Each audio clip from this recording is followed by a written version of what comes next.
don't even know why I'm holding it up because I'm not thumbnailing. It's such a weird habit to get into and then to get out of. She's come up with another book since then.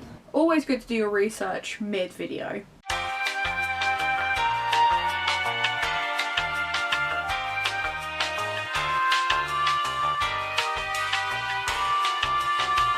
Hello again and welcome back to my channel. This video is inspired by Becca the books. It's a great idea, like I said, inspired by Becca, but I know that for a fact that other people have done it. It's just that hers was the video that I saw first. I saw Becca do it sometime at the beginning of last year, and then I watched her look back over the books that were in the list, and I was like, look, I need an excuse to cut down my own TBR because it's just ridiculous. And I realised the other day that I have books on there that I just don't care about.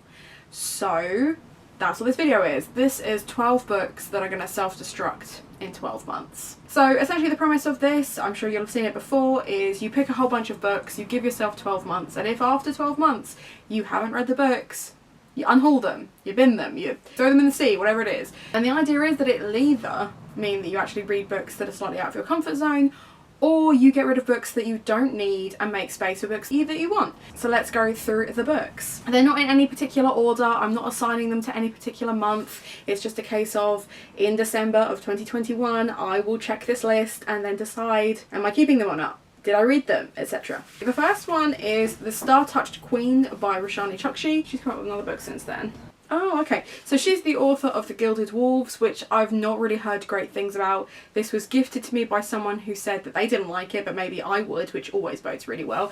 And I know it's a really petty thing, but the fact that the front cover is shorter than the text pages are bothers me. And for those three reasons, I've just not picked this book up since I've been gifted it, and I haven't wanted to read it. So I'm putting it in the 12 months until it self-destructs. So this looks like it's going to be a YA fantasy. We've got horoscopes of marriage and death. We've got scholarly pursuits. We've got hidden powers and secrets.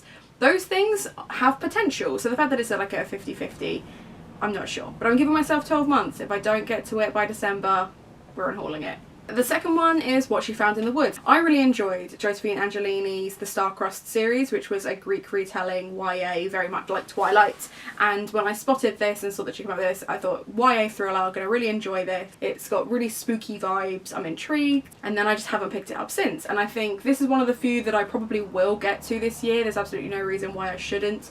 So hopefully. But if I don't, then clearly I'm not as excited by it as I think I am, and I need to just unhaul it. The third one is Filth. The third one is Filth. This is an Irvin Welsh, so the same guy who brought you Trainspotting. This has been turned into a film with James McAvoy. I bought it for those reasons, and I haven't picked it up since, and I'm just not interested, and the pig on the front really creeps me out. So I know this is about corrupt police officers and other kind of brutal stuff that Irvin Welsh is known for doing. Yeah, just not excited. Not excited by this one, so it's going on the list. Hopefully I can get over myself and just read it, but yeah, I'm not particularly excited for this one. Another gifted one is The Rest of Us Just Live Here. So a friend of mine was working in a bookshop and Patrick Ness visited, and I think this is a signed copy actually. Yeah, it is. It's a signed copy of Patrick Ness's The Rest of Us Just Live Here, and this is about a world where superheroes exist, but the main character is someone who does not have superpowers and kind of has to deal with the world as it is. Patrick Ness generally makes me cry, and Monster Calls makes me cry. There was another one that I read, it might have been The Knife of Never Letting Go, but it was a while ago.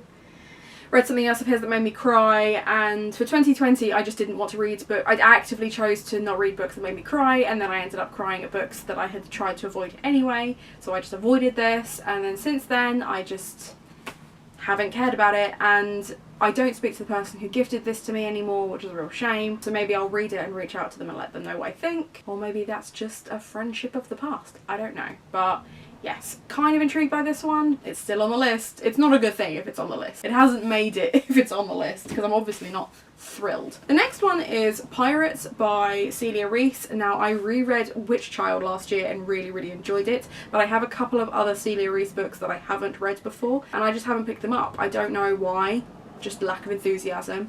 This will be a YA historical fiction. It will have a powerful female protagonist, I'm sure, because that's what Celia Reese is known for. I do really enjoy her subtle style of writing. I just need to get to it, and hopefully this will be the kick up the arse that I need. The Other Girl is another superhero one, where the superhero is not the main character, but her best friend. So it's kind of a science fiction contemporary with fangirly type themes. I'm just not excited by it. I think I bought this from the works. This isn't a charity shop purchase. It's just not one that I'm super excited about, but it's on the list now, so there we go. A bit more highbrow than that, we have J.M. Coatsy's Disgrace. This was one of the books that I was supposed to read for my undergrad, and then I didn't. So either I read it now that I'm no longer a student, or I unhaul it. I don't know what it's about. I think it's a Booker Prize winner. Yeah, 1999 Booker Prize winner, so should be good, but you know how I feel about Booker Prize winners. The next on the list is Pine. This is actually one of my more recent purchases. It's a horror-tinged thriller which came out last year, and I've heard really good things, but this is a charity shop purchase that I got really excited for and then haven't picked up, so obviously not as excited as I thought I was. It's just the fact that I think I either need to read it now or just unhaul it, because I probably won't. I was really disappointed with the adult thrillers that I did read last year. Not that they necessarily came out last year, but I think for me, YA middle grade horror thrillers I just enjoy more. This will be kind of an attempt to enjoy adult thrillers again. And then if I don't, that's fine. It can just be unhauled. We also have The Astronaut's Guide to Earth. This is the memoir of Chris Hadfield. I've heard really, really good things about this. I bought this years ago, or it was gifted to me years ago. I don't even remember. The fact that I've never opened it and it's faded to that already, kind of embarrassing. I do need to read it, and I need to read more non-fiction.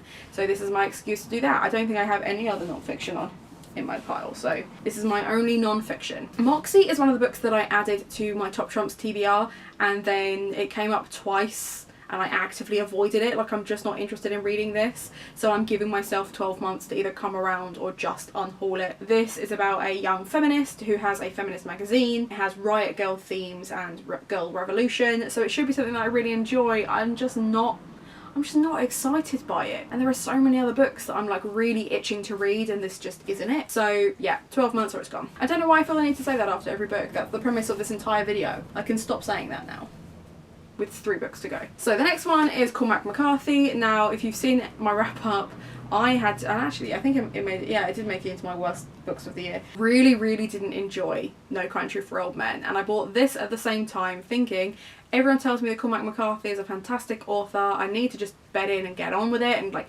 give it a go, and then I just thought it was pants. I thought the action was both too much and not enough in places, didn't care about the characters, and the whole way it was written I just found really tedious.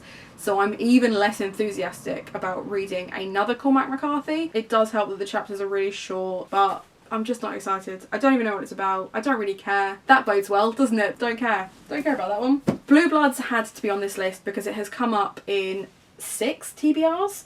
It came up as a Top Trumps TBR card, and I put it into Gothtober and a couple of other readathons and just didn't pick it up. So I have 12 months. This is the kind of book where, and I was watching Becca's video, I was like, fuck it. This book, it needs to go on the list, because if I don't read this, why am I still holding on to it? Just get rid. This is about essentially the aristocracy of Manhattan are vampires, but then they start being murdered, and there's some thrillery type stuff, and it has all the things that I could want from a YA. I just don't care, and I'm not excited to read it. So wish me luck. And then the last one is another newer purchase. We have Lucy Worsley's Lady Mary.